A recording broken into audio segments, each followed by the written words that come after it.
그렇게 해서 지금은 그래도 왜 쿠팡의 미래에 주목해야 되는 이유를 말씀을 드렸습니다. 네. 뭐 얘기 드렸죠. 첫 번째는 매출액에서도 단일 매출로 국내에서 1등 업체가 됐고요.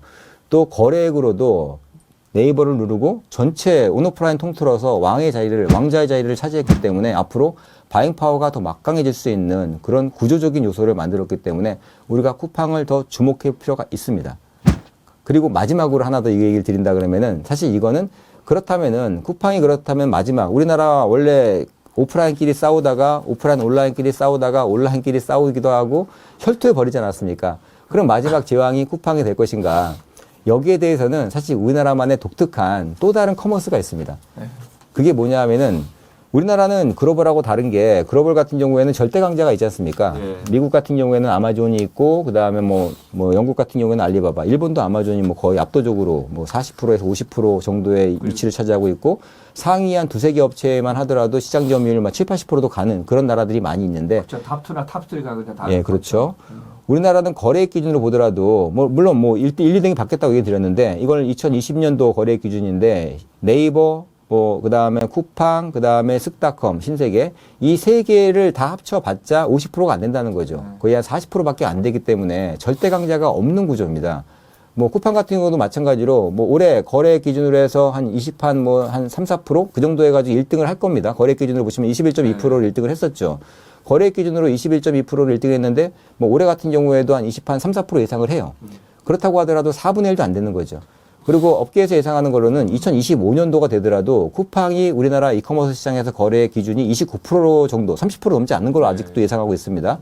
그러면은 29% 정도의 거래액으로는 사실은 절대 강자가 되기에는 모자란 면이 있습니다. 근데 거기에 대한 우리나라만의 비밀은 뭐가 있냐면은 전체 100%에 달하는 이커머스 구성비 중에서 무려 40%가 넘는 기타가 있어요. 기타 시장. 이건 다른 나라에서 보기 어려운 거거든요. 다른 나라에서는 대부분은 업체들이 갈라먹고 기타가 굉장히 작아요. 근데 우리나라에는 기타가 굉장히 많은데 여기에 뭐가 들어가 있냐면은 마켓 컬리도 기타에 들어가 있는 거고요. 우리가 흔히 알고 있는 많은 커머스 업체들이 있습니다. 그 업체들이 보면은 뭐 일테면은 여기 보시는 대로 뭐 지그재그라든지 무신사라든지 아니면 에이블리라든지 패션 업체들 많이 있죠. 쿠팡에서 우리가 물건 사러 갈 때 대부분 생필품 사러 가거든요. 기저귀라든지 화장지라든지 라면 사러 가는데 물론 의류도 팔고 있고 신선도 팔고 있긴 하지만 쿠팡에서 가장 메인이 되는 거는 커머디티라고 불리는 생필품이고요. 의류하고 패션이라든지 아니면 초신선 그런 제품들은 특화된 전문몰들이 있다는 거죠. 신선 같은 경우에는 그게 이제 컬리, 그 다음에 뭐 오아시스라든지 헬로네이처 같은 업체도 있었죠. 지금은 이제 뭐 B2B로 바뀌었지만 그런 식으로 뭔가 전문화된 신선몰들이 또다시 커가고 있는 시장이 있다는 거고요. 또 하나는 패션 같은 경우에는 쿠팡이 물론 뭐 옷도 팔고 있고 신발도 팔고 있지만 쿠팡에서 젊은 친구들이 사는 친구들이 많지 않거든요. 거꾸로.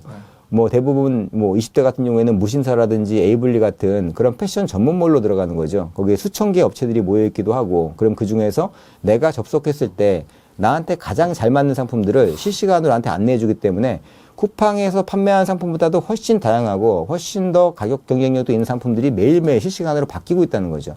그래서 아직까지 쿠팡이 거기까지 진출하지 못하고 있는 시장, 그 시장에는 저렇게 전문몰들이 또다시 부각이 되고 있는 거고요. 재밌는 거는 여기 이제 우리나라 사람들이 가장 많이 쓰는 앱이 있거든요. 쇼핑 앱. 옛날에는 그냥 우리나라에서 보통 앱 쓴다 그러면은 그냥 몇 개 없었어요. 쿠팡 쓰고 네이버 쓰고 그 다음에 이제 이마트, 홈플러스 이런 앱들을 썼었거든요. 근데 지금은 전문몰 앱들이 들어와 있어요. 그게 어디냐 하면은 오늘의 집, 무신사, 에이블리, 지그재그. 진짜 이것들은 그동안에는 이걸 갖다가 많이 쓰지 않았는데 20, 30대들을 축으로 해서 저런 앱들을 하나씩 휴대폰에 깔기 시작했다는 거죠. 그래서 한 50대, 60대들은 쿠팡에서 모든 걸 구매합니다. 지금도. 저도 쿠팡에서 많이 구매를 해요. 근데 20대, 10대만 가더라도 쿠팡은 보조로 쓰는 경우가 많아요. 옷은 내가 에이블리에서 사고, 뭐 골프용품 사는 사람 따로 있을 거고, 뭐 아니면 패션용품 따로 있을 거고, 저희 아이만 하더라도 햄스터를 키우는데 햄스터를 키우는 거는 햄스터 전문몰이 있어요. 햄토피아 같은 그런 전문몰 가서 사지 쿠팡이나 마켓컬리나 그런 데 안 쓴다는 거죠. 즉 지금 20대, 30대 MZ세대들은 이미 쿠팡이라든지 쓱닷컴, 컬리에서도 벗어나 있어요. 오히려 벗어나가지고 하나하나의 상품이 전문화된 저런 버티컬 커머스로 간다는 거죠. 버티컬 커머스라는 거는 모든 게 수직으로 계열화되어 있다는 건데 이 버티컬이라는 용어 자체가 주는 뉘앙스처럼 제조부터 시작해서 생산, 그 다음에 유통, 판매 모든 거를 이 하나의 업체가 관장한다는 거거든요. 이를테면 무신사 같은 경우에는 처음에는 옷을 우리가 이제 위탁으로 들어왔다가 지금은 무신사가 PB를 만들지 않습니까? 제조도 직접 하고 그것들을 판매하고 마케팅을 하고 그거를 완전히 처음부터 끝까지 엔드투엔드로 모든 걸 해내는 그런 거거든요. 오늘의 집 같은 경우만 하더라도 뭐 코로나 때 엄청나게 떴지 않습니까? 뭐 홈인테리어를 바꾸는데 견적도 내기도 하고 아니면은 좀 고가의 그런 가구들을 바꾸기도 하고 그런 것들을 뭐 AI 같은 걸 이용해서 좀 VR 시스템으로 잘 보여주기도 하고 굉장히 특화시켜 놨다는 거죠. 그런 식으로 버티컬 커머스가 성장하고 있기 때문에 쿠팡의 마지막 대항마가 바로 저 버티컬 커머스 업체 초신성과 그리고 패션을 위주로 한 생활용품, 가정용품을 위주로 한 버티컬 커머스가 될 거다라는 얘기를 조금 드리고 싶습니다. 자, 공감하는 게 지금 코로나 시기에 무신사들 해외 진출 전략에 충분히 파급 효과가 있었고요. 에이블리도 마찬가지거든요. 이제 국내 시장이 아니라 그리고 또 이게 이제 종합몰이냐 전문몰이냐 여러 가지가 있는데 이제 아무튼 타겟층이 다르고 이 사람들이 이제 선호하는 건 뭐예요? 주기가 빨라지는 거거든요. 근데 쿠팡은 지금 종합몰에서 이제 어떻게 부채꼴에 공장이 피듯이 다 펴놨는데 거기에서 뭐 반품 여러 가지 조건을 하더라도 저는 이렇게 한번 원점에서 봅시다. 저 롯데 배송할 때 뭐예요? 커머디티 아닙니까?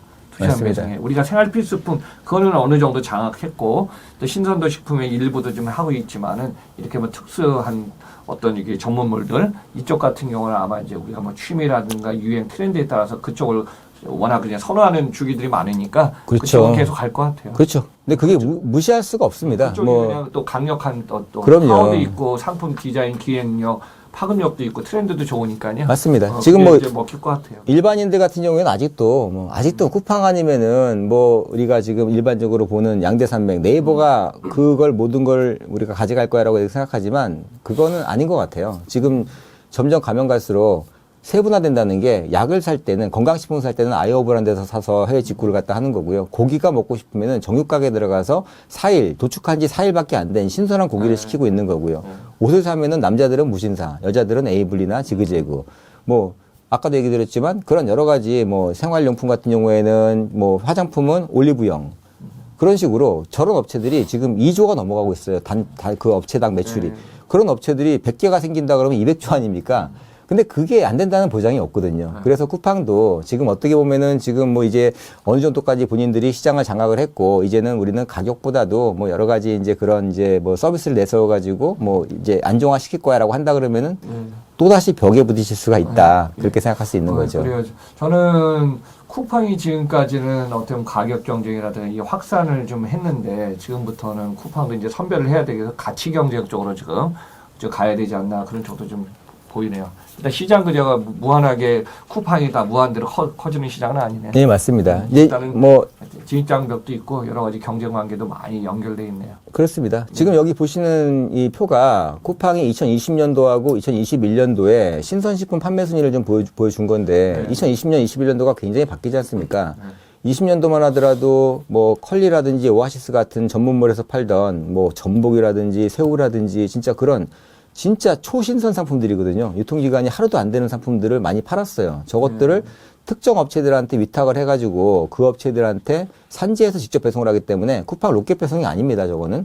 그런데 지금 제도가 바뀌면서 21년도부터는 저런 상품들에 대한 힘을 많이 빼고 이제는 우유, 계란, 콩나물, 두부 이런 생필품들 중에서도 가장 기초가 되는 그런 품목들로 바뀌어 나갔다는 거죠. 그것도 PB 중심으로. 그러면서 어떤 일이 벌어지고 있냐면은 여전히 저 초신선에 대한 부분들이 기회로 남는다는 거죠. 저걸 쿠팡이 하기에는 너무나 힘들죠. 왜냐하면은 쿠팡은 냉장 냉동 차량도 없기 때문에 선도 관리가 어렵거든요. 쿠팡 배송 차량 만몇천 대가 있지만 냉장 냉동 차량이 없거든요. 대부분은 이제 이런 그 쿠팡 프레시백을 통해서 PCM 플레이트라든지 그렇게 뭐 선도 관리를 하는 방법으로 가는데 그러다 보니까 저런 업체 같은 경우에는 산지에서 배송하니까 직접적으로 품질 관리라든지 배송 관리라든지 고객 관리가 안 되는 부분도 있어서 직접적으로 해드리기가 어려운 부분이고요. 그렇기 때문에 저런 부분들은 신성 이커머스에서 특화된 신성 버티컬로 나가는 거고 또 말씀드린 것처럼 패션 같은 경우는 패션 버티컬로 나가는 거고 다만 쿠팡도 지금 그 시장을 계속 지켜보고 있습니다. 그래서 어느 순간 되면은 그런 부분이 충돌할 수 있겠지만 아직도 여전히 버티컬 커머스들이 특화되고 있고 그 시장에서 또 다른 새로운 비즈니스를 만들어가고 있다. 그리고 그래서 마지막까지 얘기 드리는 거는 쿠팡 마지막 경쟁자가 아마 패션과 신선 버티컬 커머스가 될 거다. 그리고 우리도 마찬가지로 그 분야에 계속 관심을 가지고 보고 또 다른 세상이 열릴 거고 또 다른 커머스가 바뀌는 그런 뭐 지향점을 우리가 계속 눈여겨봐야 된다라고 생각하고 있습니다. 그래요. 쿠팡의 경쟁자가 뭐 대형마트라든가 어떤 대기업군이 아니라 버티컬 다양한 경쟁자가 계속 나오다 보니까 쿠팡도 거기에 아마 돌파구를 어떻게 찾을까 그것도 계속 만들어요. 근데 소비자 입장에서 너무 편한 거죠. 그렇죠. 전 세계에서 우리나라 소비자처럼 집 앞에다가 이렇게 빨리빨리 갖다 주고 선택을 스마트폰에서 다 클릭하면 다음날 새벽 갖다 주고 낮에 갖다 주고 이런 나라가 없거든요. 맞습니다. 그거를 갖다가 이제 움직인 거는 기업의 어떤 노력도 있으니까요. 또 기업은 또 협력업체 관계도 있고 그리고 소비자가 안 사주면 또 기업은 또 고인 컨선 성장을 못하지 않습니까? 네, 맞습니다. 이런 관계가 우리가 이제 방송을 하면서도 다시 한번 재점검해 볼 수 있는 좋은 기회가 된 것 같습니다. 예. 그래요. 쿠팡에 대한 선택은 여러분들이 한번 잘 좀 살펴보시고요. 다양한 내용 한번 좀 방송을 했으니까 여러분들 한번 좀 참고해 보시면 좋을 것 같습니다. 참 시리즈에도 이제 끝이 없습니다. 네, 뭐 지금까지 했던 쿠팡 시리즈도 지금은 쿠팡의 전 기업 가치와 미래 전략에 대한 부분, 그리고 쿠팡의 이제 새로운 라이벌에 대한 그런 예측도 해드렸는데, 네. 이제 앞으로 또 쿠팡 시리즈가 남아 있죠. 네, 이제 그렇죠. 쿠팡에 대한 또 인프라라든지 또 이제 여러 가지 물류센터 운영 전략도 있고, 해외 전략, 해외 전략도 있고, 아직도 쿠팡에 대해서는 파도 끝이 없는 것 같아요. 쿠팡의 투자 전략도 있고, 네, 맞습니다. 쿠팡은 자금을 어떻게 만들어서 또 어떻게 조달받아서 가야 되나. 근데 이제 확실한 건 이거인 것 같습니다. 한국 시장에서 진출해서 2010년에 불과 13년 됐는데, 순풍을 갖다가 한 건 너무 좋은 기회였고, 이 순풍을 갖다가 고객이라든 소비자를 위해서 잘 쿠팡이 이거를 조금 활용하면은 고객과 쿠팡과 서로 우리 유통시장도 같이 좋아지겠네요. 그럼요. 저도 지금 바라기는 있다면은 쿠팡의 뭐 상장 뭐 최고가 100조는 아니더라도 최소한 공모가였던 뭐 한 60조 정도 되는 그 수준까지 쿠팡이 다시 한번 성장해서 뭐 많은 투자자들도 있고 쿠팡에 대해서 호의적인 시각 또 응원하는 분들도 꽤 많이 계시는데 그런 분들의 또 뭐 성원에 보답하는 또 그런 날이 꼭 좀 봤으면 좋겠습니다. 예. 그 정도면 가치가 엄청 큽니다. 완전히 그냥 서프라이즈가 있었던 건데 그래요. 자, 우리 박 교수님하고 조 박사 같이 다양한 걸 갖다 아무튼 특집을 했습니다. 네. 주식 2200 결산회 했으니까 여러분들 어떤 수치 데이터 보시면서 참고하시면은 좋은 내용이 될 것 같습니다. 자, 박 교수님 마무리 한번 해주시죠. 뭐 네. 길게 설명하시면서 네, 쿠팡 특집 하면서 저도 지금 공부도 많이 하고 이전에 제가 했던 그런 경험들도 같이 맞물려 가지고 여러분들하고 설명해 드리기 위해서 많이 노력을 했습니다. 물론 이제 정보를 전달하다 보면은 이제 상황이 많이 바뀐 부분도 있을 거고요. 일부 이제 약간씩은 서로 생각하는 바가 다를 수도 있을 겁니다. 그래서 그런 부분에 대한 부분들은 댓글로 의견도 많이 남겨주시고요. 저희도 좀 보고 그런 부분들도 열심히 연구도 해서 더 좋은 정보, 의미 있는 정보를 전달드릴 수 있도록 많이 노력해 드리겠습니다. 그리고 요거는 이제 아직 어느 분들이 그러더라고요. 박사님하고 교수님은 그냥 리허설 없이 진행하니까 저희는 리허설을 안 하고요. 그냥 제목 하나 놓고 자료 준비해갖고 그렇죠. 그냥 실전 토크입니다. 그래도 각자 경험들이 있으니까 그래갖고 여러분들을 증문즉답 같은 거 많이 보내주시면요. 거기에 Q&A 답해드리도록 하겠습니다. 자, 여러분들 항상 시청했는데 청취 감사드리면서 다음 방송에서 뵙겠습니다. 감사합니다.